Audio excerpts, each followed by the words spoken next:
Good morning friends, তোমরা সবাই কেমন আছো?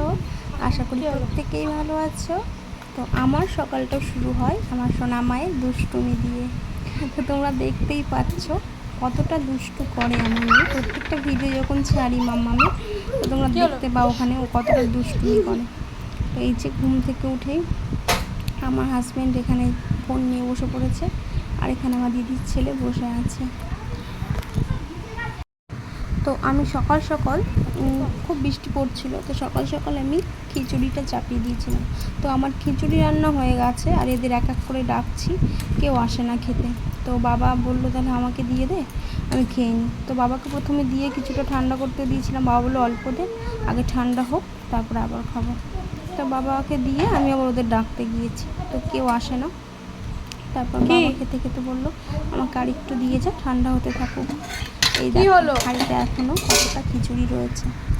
তো আমি খিচুড়িটা ও যখন ঘুমোচ্ছিল, মানে আমার হাজবেন্ড যখন ঘুমোচ্ছিল, তখনই আমার খিচুড়িটা হয়ে গেছে।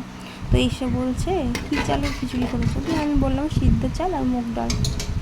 দিয়ে বলছে সিদ্ধ চাল কেন করতে গেলে? ঘরে আতপ চাল ছিল, আতপ চালে করতে পারতে। আমি বললাম তুমি আগে থেকেই বলতে পারতে, তাই না? তো আমার তো খিচুড়ি রান্না হয়ে গেছে। দিয়ে বললো ঠিক আছে, হয়ে গেছে যখন। আর এদিকে দেখো আমার মাম্মাম কত কাজ করে দেয়। পাট শাক বাছছে। তো পাট শাক বাছতে আমার অনেক সময় লাগে। আর এইদিকে মাম্মাম কী করেছে, আমি যেগুলো বেছে রেখেছি ও সেগুলো এলোমেলো করে একাকার করেছে। ঠিক আছে, আমি বেছে সব মিশিয়ে দিয়েছে, আমার বাচ্চাগুলো অবাচ্চাগুলো সব একসঙ্গে মিশিয়ে দিয়েছে। তো আমার দুবার করে খাটনি হয়েছে বাছতে। কী আর করবো বলো, বাচ্চা থাকলে তো দুষ্টুমি করবেই। এদিকে সোনামা আর মুসু জানলায় উঠে রান্নাবাটি খেলছে। তো আমার ঘরে প্রত্যেকটা জানালায় আমার মেয়ের খেলনাবাটি ছড়ানো। তোমাদের তাই কারেন্ট নেই? কোনটাতে আইসক্রিম বানাবে দেখি? দেখি এদিকে তাকিয়ে বলো কোনটা, নাম কি ওটা? পপেট? পপেট ওটা আইসক্রিম হয়?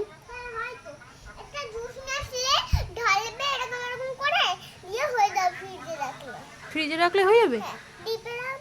ডিপ ফ্রিজে রাখতে হবে? ও আচ্ছা। আরে এখন বলেছে নাকি? কারেন্ট আসলে বলেছে।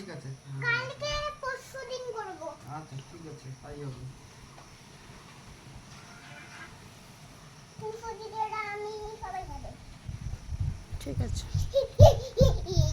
এটা তো তুমি নোংরা জল দিয়েছো, ভালো জল দিতে হবে তো, এটা তো নোংরা জল। ও বাবা, ঠিক আছে ফেলে দেব এখন না, কারেন্ট আসুক তারপরে ফেলুন। তো শাক বাছতে আমার অনেক সময় লাগছিল, তো রান্নাঘরে একা একা বসে শাক বাছতে ভালো লাগছিল না। তার জন্য আমি সোনামায়ের কাছে এসে শাক বাছছিলাম আর ওর সঙ্গে খেলা করছিলাম।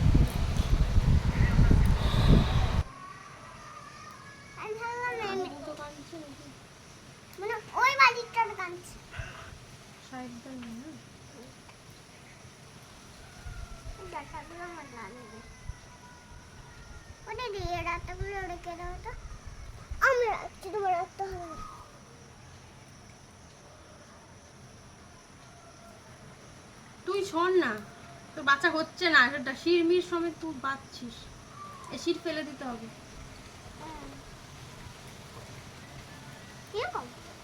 হচ্ছে না মা, তুমি সরো, আমি করে নিচ্ছি।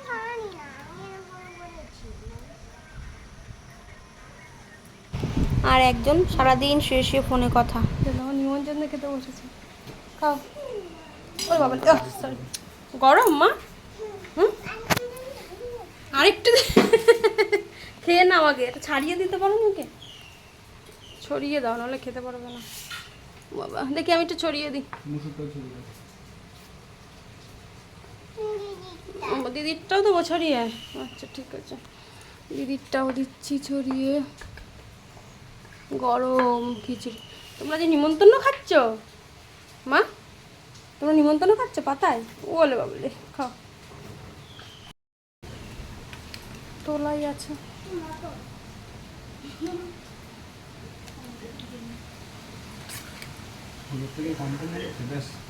ঠিকই আছে, হলুদ কম খাই ভালো। খাও। লঙ্কা খাই না। লঙ্কা বাবা খাও। দিকে ঘুরাচ্ছে কেন? আমি দেখতে পাচ্ছি না। বাবাও খাচ্ছে। গরম কেন? আমার সোনা আমার এখন একা হাতে খাচ্ছে আজকে, কিন্তু একটুও খায়নি, ওই এক দুবার মুখে দিয়ে তারপরে ছেড়ে দিয়েছে, একটুও খায়নি। এবার আমি আর ওর বাবা বসে পড়েছি, ওর বাবা আগেই বসে পড়েছে, এখন আমি খেয়ে নেবো। খিদে পেয়ে গেছে প্রচুর। ওটা 5 ফোড়ন। তোমরা কে কে বৃষ্টির দিনে খিচুড়ি খেয়েছিলে? আর বৃষ্টির দিনে খিচুড়ি খেতে খুব ভালো লাগে, তাই না? খেলেছো কিছু? তো কার কার বৃষ্টির দিনে খিচুড়ি খেতে ভালো লাগে, বা বৃষ্টি ছাড়াও কারা খিচুড়ি মানে পছন্দ করো খুব, অবশ্যই কমেন্ট করে জানিও, ঠিক আছে? আমি খিচুড়ি খুব পছন্দ করি, তো আমার মতো কারা আছো তা অবশ্যই জানিও। টাটা, আজকের মতো এখানে বিদায় নিচ্ছি। দেখো আমার বড় লজ্জা পাচ্ছে ক্যামেরা করছি বলে। ঠান্ডা হয়ে যাচ্ছে। আবার আমি লঙ্কা খাবো না। লঙ্কা দিইনি তোর বাবাকে, এটা ওটা লঙ্কা না, ওটা বিনস। আমি ওর বাবাকে খাইয়ে দিচ্ছিলাম বলে সোনা মামা দেখো আমাকে খাইয়ে দিল, বলছে মা আমার থেকে একটু নাও, তুমি তো বাবাকে খাইয়ে দিচ্ছ। পাকা বুড়ি আমার।